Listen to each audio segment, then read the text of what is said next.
가정에서 함께하는 새벽 예배, 오늘 4월 13일 토요일입니다.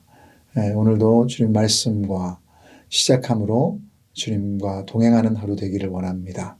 찬송과 같이 하시고 그 다음에 제가 기도하도록 하겠습니다. 찬양하시겠습니다.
좋으신 하나님, 오늘도 우연이 아니라 하나님께서 허락하신 하루임을 감사드립니다. 지금 우리 삶에 기준이 필요합니다. 우리 삶에 살아있는 하나님의 말씀이 필요합니다. 오늘도 말씀을 보며 주님의 음성 듣게 하여 주시고 우리의 어떤 상황일지라도 이 말씀으로 비춰볼 수 있도록 도와주시옵소서. 예수님의 이름으로 기도드립니다. 아멘. 계속해서 욥기를 보고 있습니다. 욥기 31장 1절부터 23절 말씀 우리 한 절씩 같이 보겠습니다. 욥기 31장 1절부터 23절 말씀입니다. 제가 1절 읽겠습니다. 내가 내 눈과 약속하였나니 어찌 처녀에게 주목하랴. 그리하면 위에 계신 하나님께서 내리시는 분깃이 무엇이겠으며 높은 곳에 전능자께서 주시는 기업이 무엇이겠느냐. 불의한 자에게는 환난이 아니겠느냐? 행악자에게는 불행이 아니겠느냐? 그가 내 길을 살피지 아니하시느냐? 내 걸음을 다 세지 아니하시느냐? 만일 내가 허위와 함께 동행하고 내 발이 속임수에 빨랐다면 하나님께서 나를 공평한 저울에 달아보시고 그가 나의 온전함을 아시기를 바라노라. 만일 내 걸음이 길에서 떠났거나 내 마음이 내 눈을 따랐거나 내 손에 더러운 것이 묻혔다면 내가 심은 것을 타인이 먹으며 나의 소출이 뿌리째 뽑히기를 바라노라. 만일 내 마음이 여인에게 유혹되어 이웃의 문을 엿보아 문에서 숨어 기다렸다면 내 아내가 타인의 맷돌을 돌리며 타인과 더불어 동침하기를 바라노라. 그것은 참으로 음란한 길이니 재판에 회부할 죄악이요 멸망하도록 사르는 불이니 나의 모든 소출을 뿌리채 뽑기를 바라노라. 만일 남종이나 여종이 나와 더불어 쟁론할 때에 내가 그의 권리를 저버렸다면 하나님이 일어나실 때 내가 어떻게 하겠느냐? 하나님이 심판하실 때 내가 무엇이라 대답하겠느냐? 나를 태 속에 만드신 이가 그도 만들지 아니하셨느냐? 우리를 뱃속에 지으신 이가 한 분이 아니시냐? 16절 내가 언제 가난한 자의 소원을 막았거나 과부의 눈으로 하여금 실망하게 하였던가? 나만 혼자 내 떡덩이를 먹고 고아에게 그 조각을 먹이지 아니하였던가? 실상은 내가 젊었을 때부터 고아 기르기를 그의 아비처럼 하였으며 내가 어렸을 때부터 과부를 인도하였노라.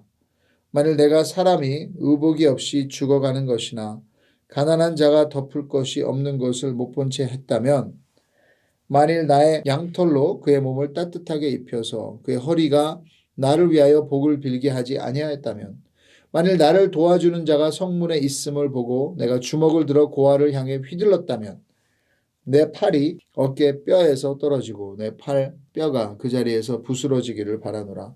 난 하나님의 재앙을 심히 두려워하고 그의 위엄으로 말미암아 그런 일을 할 수 없느니라. 기독교 고전 중 하나가 하나님의 임재 연습, Practicing the Presence of God 이라는 책입니다. 그래서 로렌스 형제, 브라더 로렌스가 쓴 책인데요. 처음에 하나님의 임재 연습이라는 주제를 들었을 때 대단한 신학자, 위대한 성자의 강의, 깊은 신학의 통찰력이 정리되어 있겠다 예상했었습니다. 그런데 책의 내용은 어떤 대단한 신학자의 이야기가 아니라 로렌스 형제라는 평범한 사람이 수도원에서 주방일을 하며 평범한 일상 가운데 매 순간 하나님을 묵상하며 하나님의 임재를 누리는 이야기들을 나눈 책입니다. 제가 생각했던 것보다 더욱 깊은 신학이어서 이 짧은 책이 좀 고전이 된 것 같습니다. 그가 이야기하는 하나님과 동행하는 삶, 하나님의 임재를 누리는 삶은 우리 모든 신앙인들이 원하는 삶이죠. 그래서 에녹도 하나님과 동행하다가 하나님께서 죽지 않고 데려갔다고 성경은 얘기하고 있어요. 그런 하나님의 임재가 있는 삶이 종교 개혁자들이 말한 코람 데오, before the face of God, 하나님 앞에서의 삶입니다. 오늘 본문 말씀에서도 욥이 이렇게 자신의 결백을 주장할 수 있는 이유는 그의 삶 가운데 하나님의 임재가 있었기 때문이라고 오늘 본문의 마지막 구절 23절 같이 한번 읽어보겠습니다. 나는 하나님의 재앙을 심히 두려워하고 그의 위엄으로 말미암아 그런 일을 할 수 없느니라. 그런 일은 죄악된 일입니다. 욥의 거룩한 삶은 하나님을 향한 건강한 경외와 두려움이 있었기 때문이라고 말하고 있습니다. 오늘 말씀은 욥의 세 친구들과 욥의 고난에 대한 논쟁의 마지막 과정입니다. 이제 권투로 치면 이게 마지막 라운드죠. 그래서 27장부터 이제 욥의 변론이 계속 나오고 있고 오늘 말씀 이제 31장이 그의 마지막 호소입니다. 이 부분에서 욥은 그의 의로운 삶을 주장하는데 좀 특이한 점이 내가 착해서 나의 노력으로 이런 착한 삶을 살았다가 아니라 내가 이런 깨끗한 삶을 살았는데 그렇지 않았다면 하면서 하나님께서 만약 그렇지 않았다면 하나님께서 모든 주장 끝에는 하나님이 있었습니다. 하나님의 임재가 그의 의로움을 동기한 것입니다. 욥의 의로운 삶을 자세히 보면 그 변론 안에 계시는 하나님의 임재 우리가 함께 보기 원합니다. 첫 번째로 욥이 얘기하는 자신의 이 변론하는 삶, 이 불의한 자처럼 속이지 않았다는 것입니다. 3절부터 6절 욥의 불의하지 않은 삶을 같이 읽어보겠습니다. 불의한 자에게는 환난이 아니겠느냐? 행악자에게는 불행이 아니겠느냐? 그가 내 길을 살피지 아니하시느냐? 내 걸음을 다 세지 아니하시느냐? 만일 내가 허위와 함께 동행하고 내 발이 속임수에 빨랐다면 하나님께서 나를 공평한 저울에 달아보시고 그가 나의 온전함을 아시기를 바라노라. 이 대단한 결백을 주장하죠. 한 점의 불의함도 없고 남의 것을 탐하지 않았다는 것입니다. 하나님이 그의 길을 살피고 그의 걸음을 다 아시고 계시기 때문에 7절에서 8절도 보시면 만일 내 걸음이 길에서 떠났거나 내 마음이 내 눈을 따랐거나 내 손에 더러운 것이 묻었다면 내가 심은 것을 타인이 먹으며 나의 소출이 뿌리채 뽑히기를 바라노라. 하나님 앞에서 떳떳하지 못한 일을 했다면 내가 열심히 일해서 이룬 것들을 남이 누리고 나의 소득을 모두 빼앗겨도 괜찮다는 것입니다. 6절에 하나님의 저울을 달아본다는 것은 하나님의 심판을 말하죠. 하나님이 심판하셔도 욥은 나는 온전하다. 그런 말이 있죠. 주머니 털어서 먼지 안 나오는 사람은 없다. 근데 욥은 그렇다고 합니다. 이집트의 신화에 그들이 믿는 천국을 가는 과정이 있는데요. 이 사람이 죽어서 이제 저 세상으로 가는데 그곳에서 먼저 42명의 심판자들의 이름을 다 알아야 돼요. 그리고 그 심판자들이 그 사람의 마음, 심장을 저울질합니다. 그래서 마트 신의 깃털과 이 저울질해서 그 사람의 심장이 그 사람의 양심이죠. 그 사람의 이 삶이 그 깃털보다 무거워서 저울이 내려가면 암미트라는 신에게 잡아먹힙니다. 심장이 깃털보다 가벼워야 그 심판을 통과하고 그들이 말하는 천국에 가게 된다고 하는데 우리는 어떻습니까? 하나님의 공평한 저울에 우리의 삶을 달아보시죠. 하며 우리의 온전함을 하나님께 좀 알아달라고 호소할 수 있을까요? 둘째로 욥이 주장하는 깨끗한 삶은 성적인 거룩입니다. 1절부터 2절 같이 읽겠습니다. 내가 내 눈과 약속하였나니 어찌 처녀에게 주목하랴. 그리하면 위에 계신 하나님께서 내리시는 분깃이 무엇이겠으며 높은 곳에 전능자께서 주시는 기업이 무엇이겠느냐. 여자를 정욕으로 바라본 적도 없다. 만약 그랬다면 하나님의 벌을 내리시고 복을 주지 않으셨을 것이라고 말합니다. 9절부터 12절에 만일 내 마음이 여인에게 유혹되어 이웃의 문을 엿보아 문에서 숨어 기다렸다면 하면서 그랬다면 진짜 내 삶에 아주 큰 벌을 내 아내가 마음대로 살고 뭐 그런 것을 또 얘기를 하죠. 참 여러분 그것은 참으로 음란한 일이니 그러면서 재판에 회부할 죄악이요 멸망하도록 사르는 불이니 나의 모든 소출을 뿌리채 뽑기를 바라노라. 성적인 음란에 대해서 나는 마음으로도 그런 적이 없다. 만약 그랬다면 큰 벌을 받을 것이고 그것이 마땅하다. 나는 눈으로도 마음으로도 그런 죄를 짓지 않았다고 주장합니다. 많은 사람들은 간음에 대해서 행위까지 가지 않았다고 해서 결백을 주장하는데 근데 욥은 이 죄의 실체를 정확히 알았습니다. 마태복음 5장 28절 예수님께서도 말씀하시죠. 나는 너에게 이르노니 음욕을 품고 여자를 보는 자마다 마음에 이미 간음하였느니라. 드라마에서 아름다운 여자가 지나갈 때 남편의 눈이 그 여자를 따라가면 옆에 있는 아내가 화를 내며 둘이 싸우는 경우가 많이 나오죠. 아무것도 안 하고 보기만 했는데요. 눈이 가면 마음도 곧 따라간다는 것을 알기 때문입니다.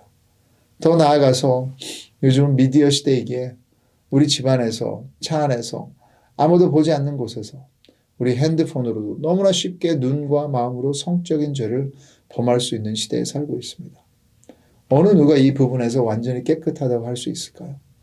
하나님의 임재가 아니라면 우리는 우리 자신을 지키지 못합니다.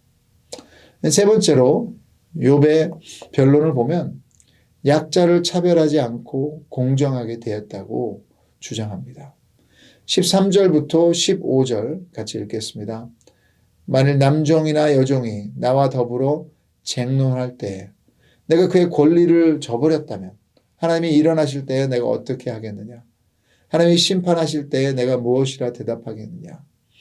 나를 태 속에 만드신 이가 그도 만들지 아니하셨느냐? 우리를 뱃속에 지으신 이가 한 분이 아니시냐? 권력은 인간을 교만하게 합니다. 우리는 조금만 남들보다 높은 자리에 있거나 더 많이 가졌거나 그렇지 못한 사람들을 무시하고 차별합니다. 함부로 해도 된다고 쉽게 여깁니다. 근데 욥은 여기서도 하나님을 고려합니다. 만일 내가 그랬다면 하나님이 심판하실 때 내가 무엇이라 대답하겠느냐. 욥은 하나님이 창조자이시기에 모든 인간은 하나님의 가치가 있다. 그러기에 하나님이 계시기에 욥은 종도 함부로 대하지 않는다라고 합니다. 평등을 외치는 요즘 시대에는 당연하게 볼 수도 있겠지만 욥의 시대는 평등이 가치가 아니었어요. 그런데 욥은 자기가 하나님 앞이기에 하나님이 심판자이시기에 하나님 만드신 사람이라면 종이라도 그들의 권리를 저버리지 않았다고 말을 하고 있습니다. 마지막으로 욥은 어려운 사람을 외면하지 않고 도왔다고 말하고 있어요. 16절에서 18절 같이 읽겠습니다. 내가 언제 가난한 자의 소원을 막았거나 과부의 눈으로 하여금 실망하게 하였던가. 나만 혼자 내 떡덩이를 먹고 고아에게 그 조각을 먹이지 아니하였던가. 실상은 내가 젊었을 때부터 고아 기르기를 그의 아비처럼 하였으며 내가 어렸을 때부터 과부를 인도하였노라. 22장에서 욥의 친구 엘리바스는 욥이 가난하고 연약한 사람들을 학대했다고 비난했는데, 근데 오늘 본문에서 욥은 오히려 반대로 가난한 사람이나 과부나 고아들까지도 자기가 외면하지 않고 젊었을 때부터 그들의 필요한 것을 도와주고 자기 아이들처럼 했다는 거예요. 고아 기르기를 그의 아비처럼 하였으며. 이런 구제의 삶을 마음으로 행하였다고, 그리고 삶으로 행하였다고. 자신감이 대단합니다. 잠언 19장 17절에 가난한 자를 불쌍히 여기는 것은 여호와께 꾸어드리는 것이니 그의 선행을 그에게 갚아주시리라. 이런 나눔은 하나님의 복과도 연관이 있다고 말하고 있어요. 그런 나의 마음을 하나님이 아시는데, 전지전능하신 하나님이 나의 모든 것을 아시는데, 친구들이 나에 대해서 거짓 증언을 하여도 하나님이 아시는데 이 고난을 어떻게 해석해야 합니까?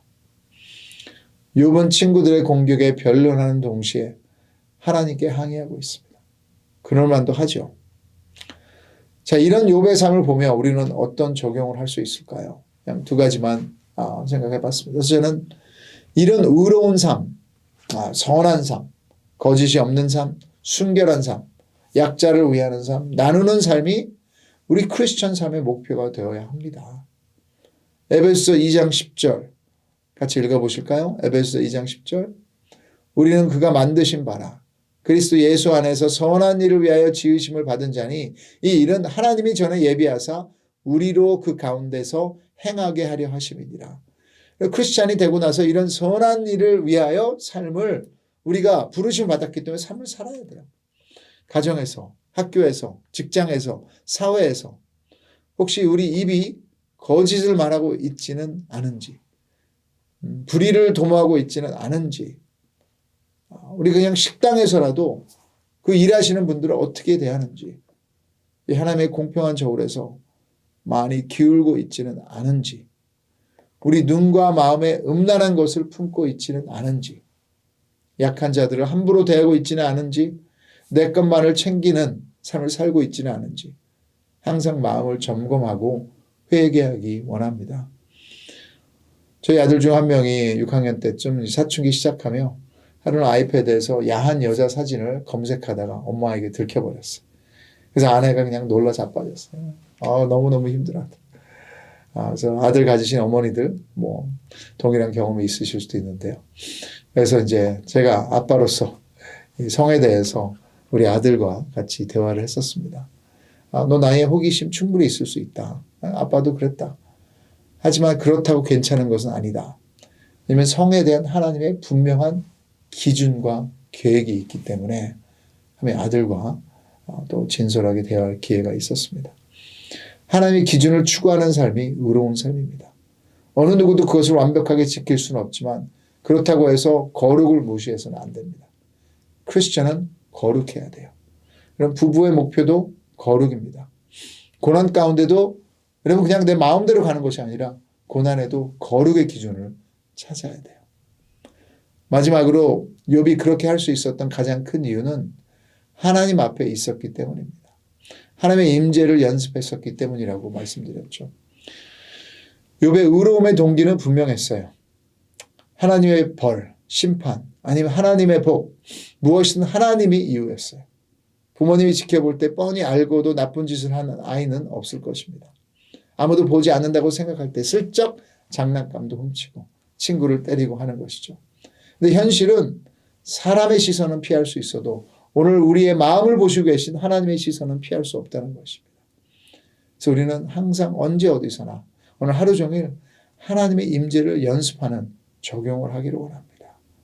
어떤 벌을 피하기 위해서가 아니라 어떤 복을 받기 위해서가 아니라 우리에게는 욥보다 훨씬 더 대단한 동기가 있어요. 바로 우리를 위해 십자가에서 죽으시고 부활하신 예수님의 사랑입니다. 요한 1서에서도 perfect love drives out fear. 완벽한 사랑이 두려움을 쫓아낸다고 했어요. 우리는 당연히 실패했고 실패해야 할 것입니다. 실망할 수도 있습니다. 실제로 무너질 수도 있어요. 그러나 우리 그리스도 안에서 예수님의 완벽한 의로움을 입은 사람들입니다. 하나님은 우리에게 더 이상 심판자가 아니라 우리를 사랑하시는 아버지가 되십니다. 그래서 우리의 가장 강한 동기는 하나님의 사랑이에요. 우리는 욥처럼 자신 있게 우리가 이제까지 살아온 삶을 자랑할 만한 의로움이 없습니다. 우리의 자랑은 오직 예수님입니다. 사도 바울의 고백처럼 갈라디아서 6장 14절. 그러나 내게는 우리 주 예수 그리스도의 십자가 외에 결코 자랑할 것이 없으니 우리의 의의가 아니라 십자가가 우리의 자신감입니다. 십자가가 우리를 하나님 앞에서 온전케 하는 것입니다. 우리 욥처럼 우리 자신을 변론하지 않아도 돼요. 예수님이 직접 우리를 변론하시는 줄 믿습니다. 그리고 우리를 향한 예수님의 동기도 사랑입니다. 오늘 예배 가운데 그 사랑을 다시 한번 기도하시면서 체험하시기를 원하고 다시 한번 삶을 돌아보시면서 혹시 하나님께 준비하신 선한 행위를 벗어났고 하나님의 기준을 우리가 무너뜨린 부분이 있다면 다시 한번 회개하시고 오늘도 그 기준을 주님이 주시는 사랑으로 그 능력으로 지키시고 순종하시는 여러분 우리들 되기를 주님의 이름으로 축복합니다. 자, 그래서 여러분 기도하시면 십자가로 달려오세요. 십자가만이 우리를 온전케 하는 하나님의 사랑입니다. 같이 기도하겠습니다. 하나님 아버지, 참으로 너무나도 귀한 말씀입니다. 욥이 참 고난 가운데도 자기 삶을 돌아보며 하나님의 기준의 삶을 살았다고 얘기하는데 참 하나님께서 바라보시는 삶을 항상 고민했었는데 지금 저희는 고난이 없었을 때도 참 삶을 돌아보지도 못했고 그렇게 살지 못했던 것을 주님 앞에 회개합니다. 그러나 주님 어떤 고난이 있더라도 우리의 목표는 거룩입니다. 주님께 주신 그 기준을 거룩의 기준을 버리지 않게 하여 주시고 내 감정과 내 상황과 그런 것들을 쫓아가는 것이 아니라 예수 그리스도 안에 있는 십자가를 자랑하며 그 기준을 붙들게 하여 주시옵소서. 오늘도 선한 행위하기를 원합니다. 순결한 삶을 생각하기를 원합니다. 또 우리 식구들에게 나눠주기를 원합니다. 약자들을 챙기기를 원합니다. 그리고 불의의 삶이 아니라 진정으로 주님이 벌써 십자가로 우리 입히신 의로움 상 가운데 감사하며 그 의로움을 살아가게 해 주시옵소서. 네, 예배를 준비한 하루 되게 해 주시옵소서. 예수님의 이름으로 기도드립니다. 아멘.